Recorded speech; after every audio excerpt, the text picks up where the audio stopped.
तो आइए स्टूडेंट, स्वागत है आप लोगों का विजय स्टडी पॉइंट में।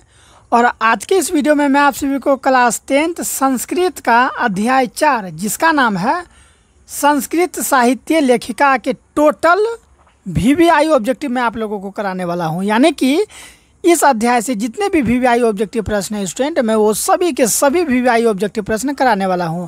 अगर ये वाला वीडियो आप पूरा देख लेते हैं तो अध्याय 4 से ना आप लोगों का एक भी मार्क्स कटने वाला नहीं है। साथ ही साथ मैं आप लोगों को बोल दूं, ये चैप्टर एकमात्र ऐसा सब्जेक्ट है, ठीक है स्टूडेंट, ये जो चैप्टर है ना, ये चैप्टर एकमात्र ऐसा है जिससे कि 2 से 3 नंबर का ऑब्जेक्टिव हर साल पूछ ही लिया जाता है। इसलिए स्टूडेंट ये काफ़ी इंपॉर्टेंट चैप्टर है, इसलिए आप लोग इसे याद रखेंगे और हर एक वीडियो को बारीकी से देखेंगे।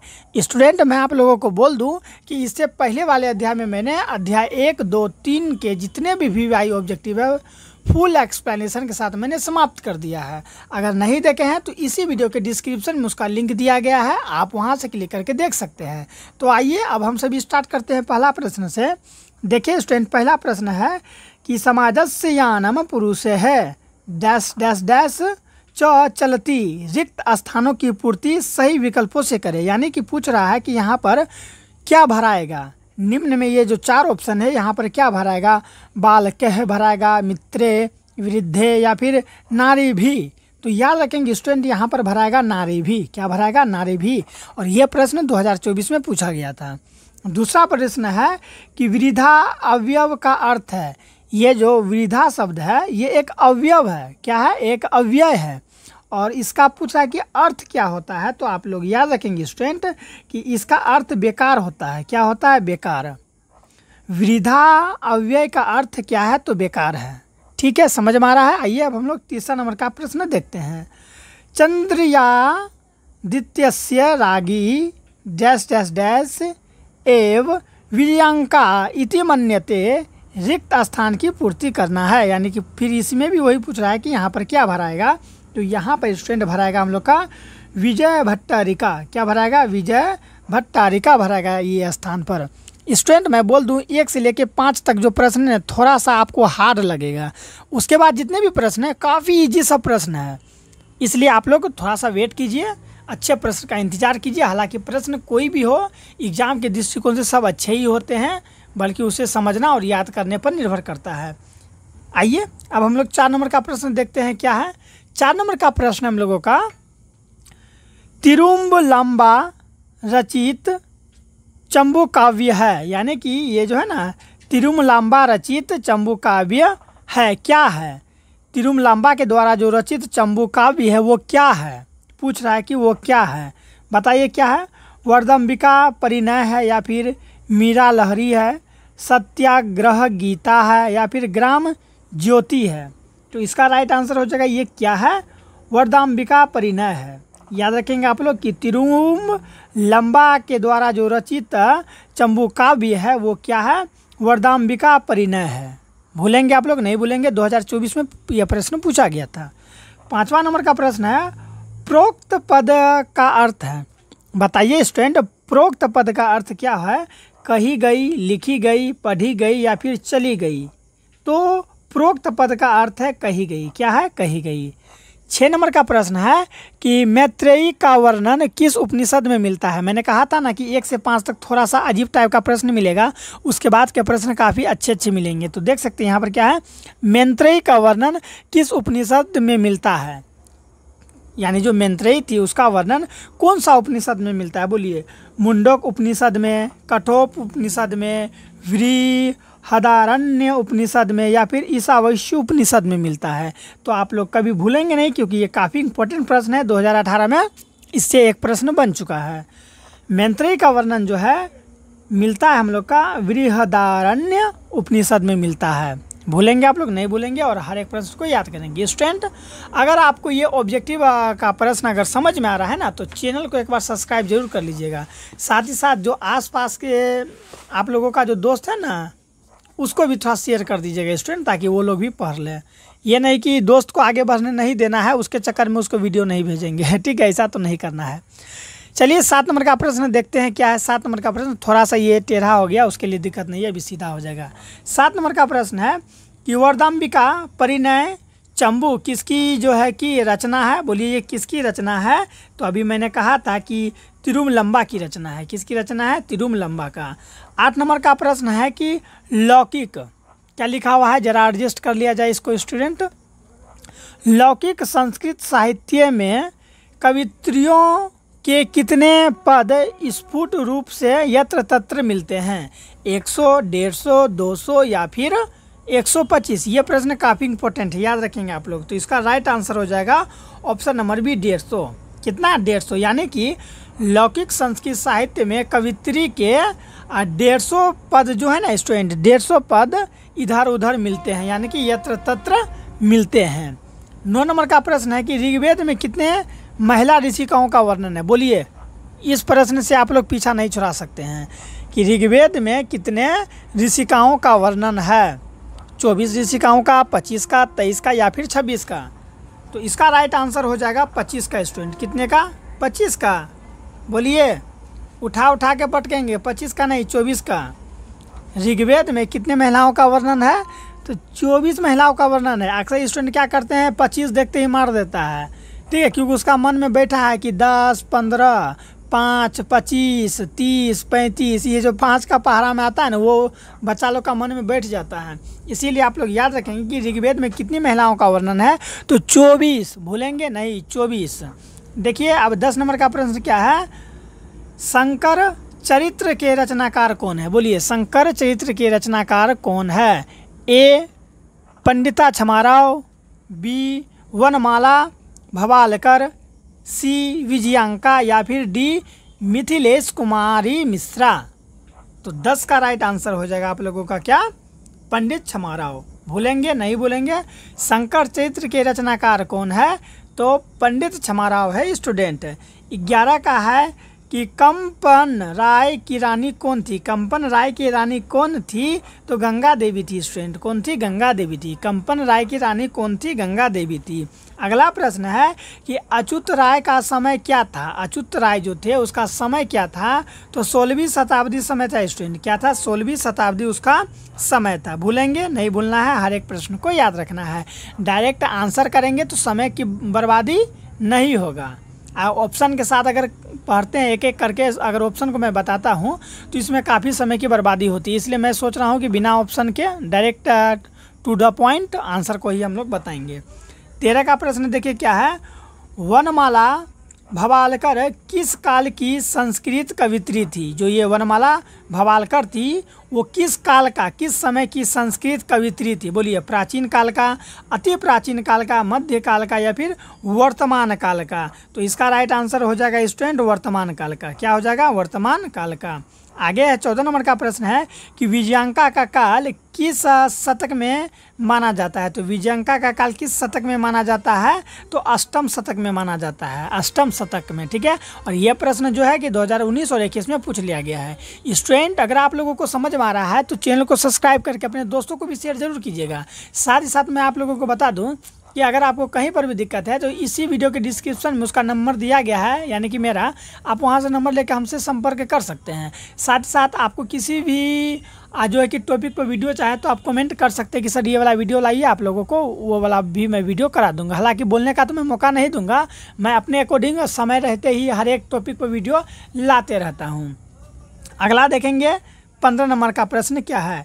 याज्ञवल्क्य अपनी पत्नी मैत्रेयी को किसकी शिक्षा देते थे? बोलिए, भारतीय संस्कार का शिक्षा देते थे, न्याय योग का, आत्म तत्व का या फिर संख्या का, ठीक है, या फिर सांख्य का? तो जो ये याज्ञवल्क्य थी ना, वो अपनी पत्नी मैत्रेयी को जो है आत्म तत्व की शिक्षा जो है कि देते थे।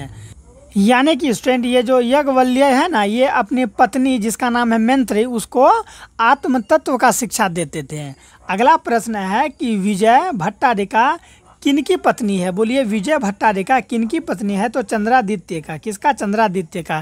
इसमें यही सब प्रश्न पूछा जाएगा आप लोगों से, क्योंकि जब आप इसका स्टोरी पढ़िएगा ना तो इसमें कौन सा महिला कौन सा रचना किया प्राचीन समय में, वही सब चीज़ के बारे में इसमें ज़्यादा दिया गया है। इसीलिए ये आपको कोई कहानी टाइप का नहीं मिलेगा, इसीलिए ये वाला जो है ना आपको थोड़ा सा अजीब टाइप का लगेगा। अगला देखते हैं क्या है? 17 नंबर का प्रश्न देखते हैं स्टूडेंट, ठीक है। टोटल मैं आप लोगों को 60 से 65 प्रश्न करवाऊंगा VVI। चलिए इसीलिए हम लोग थोड़ा सा स्पीड में करते हैं। 17 का है कि पंडिता क्षमाराव द्वारा रचित सत्याग्रह गीता किसके दर्शन द्वारा प्रभावित है? तो याद रखेंगे आप लोग, महात्मा गांधी द्वारा प्रभावित है। किसके द्वारा प्रभावित है? महात्मा गांधी द्वारा। गंगा देवी का समय क्या है? गंगा देवी का समय क्या है? तो 8वीं सदी है स्टूडेंट। गंगा देवी का समय क्या है? 8वीं सदी है। 19 नंबर का प्रश्न है कि याज्ञवल्क्य की पत्नी कौन है? तो मैत्रेयी है। मैंने अभी तुरंत कहा है कि याज्ञवल्क्य की पत्नी कौन है? मैत्रेयी है। समझ में आया कि नहीं? ऊपर मैंने अभी कहा था। 20 नंबर का प्रश्न देखिए क्या है, थोड़ा सा इसको ऊपर कर लिया जाए। चलिए सर, हो गया ऊपर ये। 20 नंबर का प्रश्न देखिए क्या है, महाभारत में किस लेखिका का उल्लेख मिलता है? बोलिए, महाभारत में किस लेखिका का उल्लेख मिलता है? तो सुलभा का मिलता है स्टूडेंट। किसका मिलता है? सुलभा का। 21 का है कि वर्तमान काल की संस्कृत लेखिका कौन है? वर्तमान काल का, अभी का समय का लेखिका कौन है? तो अभी का समय का लेखिका कौन है? तो मिथिलेश कुमारी मिश्रा, वही है वर्तमान काल की संस्कृत लेखिका। वर्तमान यानी जो भी समय चल रहा है, मिथिलेश कुमारी मिश्रा है। 22 नंबर का प्रश्न है कि याज्ञवल्क्य ने आत्मतत्व की शिक्षा किसको दी है? बोलिए, तो अपना पत्नी मैत्रेयी जी को दी है ना। वही ऊपर प्रश्न था। एक ही प्रश्न को देखिए 3 क्वालिटी में पूछता है स्टूडेंट। 23 नंबर का प्रश्न देखिए क्या कह रहा है कि सर्व शुक्ला सरस्वती किसने कहा है? बोलिए, सर्व शुक्ला सरस्वती किसने कहा है? याज्ञवल्क्य ने, बाणभट्ट ने, जनक ने या फिर दंडी ने? तो इसका राइट आंसर क्या हो जाएगा? तो आप लोग याद रखेंगे स्टूडेंट, किसने कहा था? दंडी ने कहा था। सर्व शुक्ला सरस्वती किसने कहा था? तो दंडी ने कहा था। 24 नंबर का प्रश्न क्या है, किसके गीत देवता भी गाते हैं? तो भारतवर्ष का गीत जो है देवता भी गाते हैं। 25 का प्रश्न है कि मधुरा विजयम किसकी रचना है? मधुरा विजयम किसकी रचना है? तो गंगा देवी का है। किसका है? गंगा देवी का है।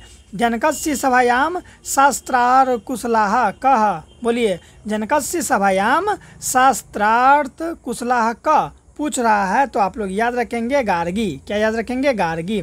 27 नंबर का है कि जनक की सभा में शास्त्रकार कुशल कौन थी? तो गार्गी। वही यहाँ संस्कृत है और यहाँ पर क्या है? हिंदी है। एक जगह संस्कृत में दिया गया है तो एक जगह किस में दिया गया है? हिंदी में। देखिए 26 नंबर का प्रश्न संस्कृत में है और उसी का हिंदी कर दिया गया है यहाँ पर। तो इसका भी राइट आंसर क्या हो जाएगा? गार्गी होगा। क्या है प्रश्न? जनक की सभा में शास्त्रार्थ कुशला कौन थी? यानी कि जनक की सभा में शास्त्र में कौन जो है कि सर्वकुशल थी? तो गार्गी थी। कौन थी? गार्गी थी। याद रखेंगे, बिल्कुल याद रखना है। 28 नंबर का प्रश्न है स्टूडेंट कि अथर्ववेद में मंत्रदर्शिका कितनी ऋषिकाएँ हैं? बोलिए, कितनी ऋषिकाएँ हैं? 4, 2, 3 या फिर 5? तो इसका राइट आंसर हो जाएगा स्टूडेंट 5। क्या हो जाएगा? 5 हो जाएगा। अगला प्रश्न देखिए क्या है, 29 नंबर का, लौकिक संस्कृत साहित्य में 40 कवित्रियों के, कितने कवित्रियों के? 40 कवित्रियों के कितने पद स्फुट रूप से उपलब्ध है? बोलिए, 100, 10, 20 या फिर 50? तो 50 स्टूडेंट। कितना? 50। भूलेंगे? ये प्रश्न को देख लीजिए, भूलना नहीं है। आइए अब हम लोग आगे देखते हैं। 30 नंबर का प्रश्न देखते हैं कि क्या है। विशाल संस्कृत साहित्य किसके द्वारा सर्वविधत है? जो विशाल संस्कृत साहित्य है वो किसके द्वारा संवर्धित है? किसके द्वारा संवर्धित है? कवियों के द्वारा, शास्त्रकारों के द्वारा, कवियों और शास्त्रकारों के द्वारा या फिर कलाकारों के द्वारा स्टूडेंट। तो 30 का राइट आंसर क्या हो जाएगा आपका? कवियों और शास्त्रकारों के द्वारा। कवियों और शास्त्रकारों के द्वारा। आइए 31 नंबर प्रश्न देखते हैं क्या कहता है। अच्युत राय कहाँ के राजा थे? अच्युत राय जी कहाँ के राजा थे? विजयनगर, राजनगर या फिर तिरुविदांकुर का, हस्तिनापुर का? तो इसका राइट आंसर हो जाएगा ऑप्शन नंबर ए, विजयनगर का था। अच्युत राय कहाँ के राजा थे? तो विजयनगर के राजा थे। समझ में आ रहा है स्टूडेंट? तो कमेंट करके बताइए कि यस सर समझ में आ रहा है। ठीक है, ये वाला जो है ना चैप्टर थोड़ा सा आपको हार्ड भी लग सकता है कि सर ये थोड़ा हार्ड है। मैं पहले ही कह दूं कि ये चैप्टर हार्ड ही है, क्योंकि इसमें वो कोई कहानी टाइप का नहीं है जो आपको अच्छा से समझ में आ जाएगा। इसमें थोड़ा बहुत आपको पढ़ना ही पड़ेगा। हालांकि अगला चैप्टर में फिर वो ऐसा नहीं है, लेकिन इसमें है। 32 का देख लेते हैं क्या होगा।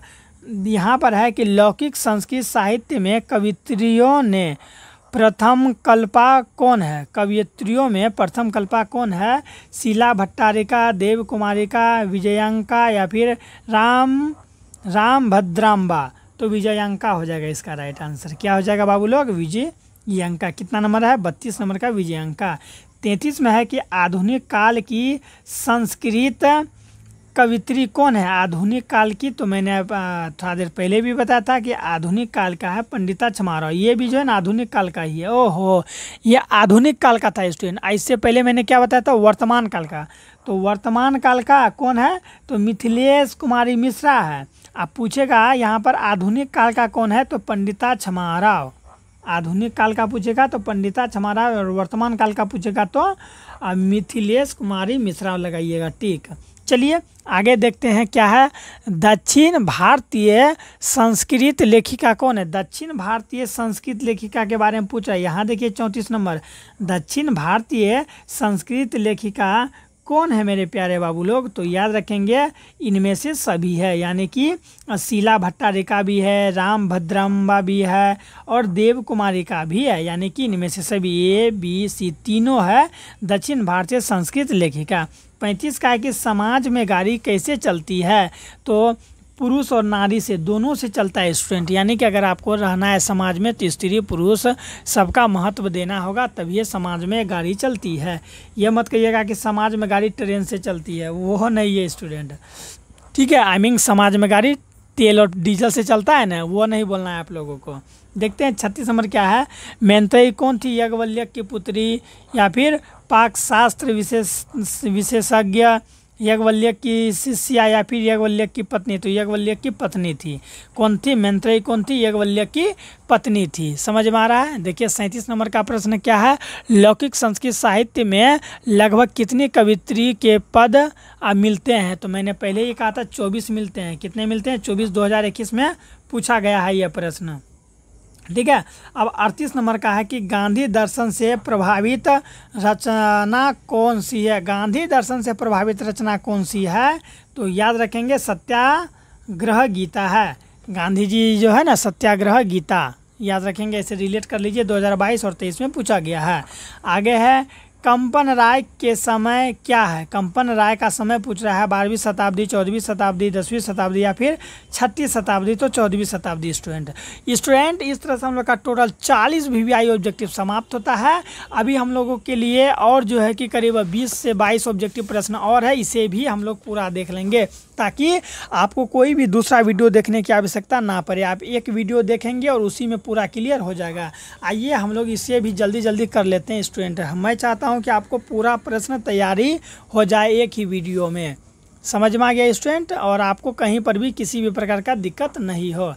देखिए यहाँ 40 नंबर का प्रश्न है कि वरदाम्बिका परिणयन क्या है? परिणय कौन सा काव्य है? बोलिए ये कौन सा काव्य है? गद्य काव्य है, पद काव्य है, गीति काव्य है या फिर चंबू काव्य है? तो ये कौन सा काव्य है स्टूडेंट? तो ये चंबू काव्य है। ठीक है, एक ही प्रश्न को बार बार अलग अलग तरीका से पूछा जाता है। संस्कृत साहित्य कैसा है? बोलिए संस्कृत साहित्य कैसा है स्टूडेंट? तो विलुप है। क्या है? विलुप है। आगे है 42 नंबर का कि आधुनिक काल में संस्कृत लेखिकाओं में अधिक प्रसिद्ध कौन है? अधिक प्रसिद्ध कौन है? तो 42 का राइट आंसर कौन हो जाएगा? अधिक प्रसिद्ध का बात है तो पंडिता छमारव जो है ये आधुनिक काल में संस्कृत लेखिकाओं में से सबसे अधिक प्रसिद्ध है। यानी कि जितना भी वो सब है ना लेखिका सब, उसमें सबसे ज़्यादा अगर कोई फेमस है तो यही है पंडिता छमारव। इसके बारे में कई जगह में वर्णन मिलते हैं। 43 का है कि संस्कृत साहित्य लेखिका किस प्रकार का पाठ है? कथा का है, नाटक का है या फिर वार्तालाप का है या फिर ये एक निबंध है? तो याद रखेंगे आप लोग ये एक निबंध है, क्योंकि संस्कृत लेखिका के बारे में ही इस पर बातचीत की गई है, इसलिए ये क्या है? तो निबंध है। 44 नंबर का प्रश्न है कि अथर्ववेद में कितने ऋषि पत्नियों का वर्णन है? तो 24 ऋषि पत्नियों का है क्या? बोलिए कितने हैं? अथर्ववेद में कितने ऋषि पत्नियों का वर्णन मिलता है बाबू लोग? तो याद रखेंगे आप लोग ऑप्शन नंबर 44 का हो जाएगा D 5। 24 नहीं, 24 वो अलग था, यत्र तत्र मिलते हैं, याद आया? वो 24 जो था वो अलग है, ये मत कहिएगा। 24 में क्या था मैं आपको बता देता हूँ, सुन लीजिए। ऋग्वेद में कितनी महिला ऋषिकाओं का वर्णन है। पूछेगा कि ऋग्वेद में कायगो ऋषि वाला महिला का वर्णन है, तब आपको 24 में टिक लगाना है। ये नहीं कि ये देखते ही 24 में लगा दीजिएगा। लेकिन अगर ये पूछेगा कि अथर्ववेद में कितनी ऋषि पत्नियों का वर्णन है, अथर्ववेद में तो 5। अथर्ववेद में कितने ऋषि पत्नियों का वर्णन है, तो 5।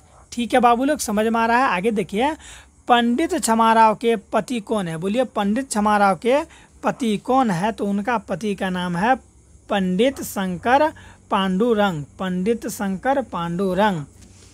46 का है कि छमाराव ने किसकी रचना की है। छमाराव जी जो है वो किसकी रचना की है स्टूडेंट, तो शंकराचरित्रम का। किसका, शंकराचरित्रम का। 47 नंबर का प्रश्न है स्टूडेंट कि याज्ञवल्क्य किसकी शिक्षा देते थे, तो याद रखिएगा कि आत्म तत्व की शिक्षा देते थे। किसकी शिक्षा देते थे, आत्म तत्व का। 48 नंबर का प्रश्न अब हम लोग देख लेते हैं क्या है। 47 का क्या है, तो सी है। अब 48 का प्रश्न क्या है कि चालुक्य वंश के राजा कौन थे। बोलिए चालुक्य वंश के राजा कौन थे, तो आप ये मत सोचेगा कि यहाँ टिक लगाए तो यही होगा। चालुक्य वंश के राजा हैं student option number D, Chandraditya है। चालुक्य वंश के राजा कौन है, चंद्रादित्य है। स्टूडेंट अब हम लोग का ऑब्जेक्टिव समाप्त होने वाला है, इसलिए आप लोग जल्द से जल्द परिवार के साथ जुड़ जाएं। ठीक है स्टूडेंट, आगे है चंद्रादित्य की रानी कौन थी। चंद्रादित्य का रानी का नाम बोलिए तो कौन थी, चंद्रादित्य का रानी कौन थी, तो option number B student Vijay Bhattarika. ठीक है, और मेरा भी नाम विजय ही है स्टूडेंट। 50 नंबर का प्रश्न है कि विजयनगर के राजा ने किस भाषा के संरक्षण का प्रयास किया था, तो संस्कृत। ठीक है, विजयनगर का जो राजा था वो संस्कृत भाषा का संरक्षण का प्रयास किया था। 51 का प्रश्न है कि मधुरा विजयम महाकाव्य की रचना कौन थी। ये जो 4 ऑप्शन में दिया गया है, 4 ऑप्शन में मधुरा विजयम महाकाव्य की रचनाकार कौन थे। अच्छा, रचनाकार कौन थे, तो option number B student Ganga Devi थी। कौन थी, गंगा देवी थी। समझ में आ रहा है ना। 52 का देखिए क्या है कि सभी भाषाओं के साहित्य में कौन तत्पर है। बोलिए सभी भाषाओं के जो कि साहित्य में कौन तत्पर है, पुरुष है, मंत्री है, स्त्रियां हैं या फिर राजा है। तो स्त्रियां जो है स्टूडेंट वो सभी भाषाओं में क्या है, निपुण है, इसीलिए स्त्रियां इसका राइट आंसर हो जाएगा। 53 का है कि विजयांका किस वर्ण की थी, तो विजयांका जो है स्टूडेंट वो श्याम वर्ण की थी। कौन सी वर्ण की थी, श्याम वर्ण की थी। अगला प्रश्न है हम लोगों का 54 नंबर का कि नीलोत्प दल श्यामा किसे कहा गया है। बोलिए नीलोत्प दल श्यामा किसे कहा गया है, मैत्रेयी को, विजयांका को, गार्गी को या फिर यामी को कहा गया है। तो आप लोग याद रखेंगे विजयांका को कहा गया है।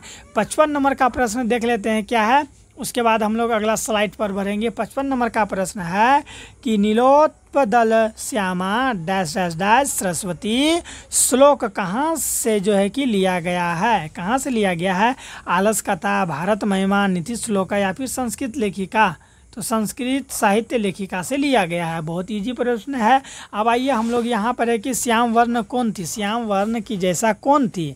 प्रश्न अभी तुरंत ही हम बताएं कि श्याम वर्ण के जैसा कौन थी, तो विजयांका स्टूडेंट, विजयांका श्याम वर्ण की जैसा यानी कि हल्का काला टाइप का कौन थी, तो श्याम का मतलब वही ना वाह काला होता है। ठीक है, तो श्याम वर्ण की कौन थी, तो विजयांका थी। 57 का प्रश्न है कि दंडी ने सर्व शुक्ला किसे कहा है। दंडी ने स्टूडेंट सर्व शुक्ला किसे कहा है, तो विजयांका को सर्व शुक्ला कहा गया है। 58 नंबर का प्रश्न है हम लोगों का कि आत्म तत्व की शिक्षा किसे देते थे, तो मैत्रेयी को देते थे। उनका पति ही शिक्षा दिलवाते थे आत्म तत्व का। और 59 नंबर का प्रश्न है कि दार्शनिक रूप में कौन वर्णित है। बोलिए दार्शनिक रूप में कौन वर्णन है, यामी, मैत्रेयी, अपाला या फिर गार्गी। तो इसका भी राइट आंसर क्या हो जाएगा, मैत्रेयी होगा। दार्शनिक रूप में कौन वर्णित है, तो मैत्रेयी वर्णित है। 60 नंबर का प्रश्न देख लेते हैं स्टूडेंट, जल्दी से जल्दी चैनल को सब्सक्राइब कर लीजिए और मात्र 4 प्रश्न ही बचा है। गंगा देवी ने किस महाकाव्य की रचना की है। स्टूडेंट गंगा देवी ने किस महाकाव्य की रचना की है, तो कभी भूलना नहीं है, मधुरा विजयम की रचना की है। 61 नंबर का है कि अच्युत राय कहाँ के राजा थे। तो अच्युत राय जो थे स्टूडेंट वो कहाँ के राजा थे, तो विजयनगर के राजा थे। अच्युत राय का काल क्या था, अच्युत राय का काल पूछ रहा है, कितना नंबर का, 62 नंबर का। अच्युत राय का काल क्या था, बोलिए। उसका काल था षोडश शतक, ठीक है। फिर आगे है षोडश शतक, समझ लीजिए आप इसको ऐसे पढ़ सकते हैं, अगर 3 इधर 3 उधर करके पढ़िए, षोडश शतक। फिर है 63 नंबर का प्रश्न है हम लोगों का, अच्युत राय का काल क्या है स्टूडेंट। तो याद रखिएगा आप लोग, जो अच्युत राय का काल है ना वो है षोडश शतक काल के हैं। 63 का है कि मीरा लहरी की लेखिका कौन है। मीरा लहरी का लेखिका का नाम पूछ रहा है, तो भूलना नहीं है, मीरा लहरी का जो लेखिका है ना उसका नाम है पंडित छमाराव। और अंतिम प्रश्न स्टूडेंट की वाला है कि किस युग में मंत्रों की दार्शनिका न केवल ऋषि बल्कि ऋषिका भी थी। तो वैदिक युग में। वैदिक युग में क्या होता था, जो मंत्रों का दार्शनिका था वो पुरुष और स्त्री दोनों था, यानी कि मंत्र सबका जानकारी न स्त्री को तो होबे करता था, पुरुष को भी होता था, स्त्री यानी कि ऐसे समझिए दोनों को होता था। प्राचीन समय में चूँकि सबका एक समान अधिकार था और प्राचीन समय में कोई भी जो है कि महिलाओं से जो है कि उस टाइप का बिहेव नहीं करता था कि तुम जो है कि घर में रहो, तुम बाहर का कुछ नहीं करना है, ऐसा नहीं। प्राचीन समय में क्या होता था, स्त्री हो या पुरुष हो सबको जो है कि एक साथ सब मिल के कोई भी काम करता था। जरूरी नहीं है कि जो ब्राह्मण है वही पूजा कराएगा। जो ब्राह्मण की पत्नी हुआ करती थी ना वो भी अगर मान लीजिए उसके घर द्वार में कोई पतरा दिखाने आया और ब्राह्मण नहीं है तो क्या हुआ, ब्राह्मण की पत्नी है ना वही सब पतरा वगैरह देख लेती थी। तो तभी के टाइम में जो मंत्र वगैरह का जानकारी ना दोनों को रहता था, वही चीज़ यहाँ पर है। तो वो युग था वैदिक युग। तो इस तरह से हम लोग का टोटल VVI ऑब्जेक्टिव स्टूडेंट समाप्त होता है। मिलते हैं अब हम लोग अगला चैप्टर जिसका नाम है भारत महिमा। अपना ख्याल रखिएगा, चैनल को सब्सक्राइब कर लीजिए, मिलते हैं नेक्स्ट वीडियो में।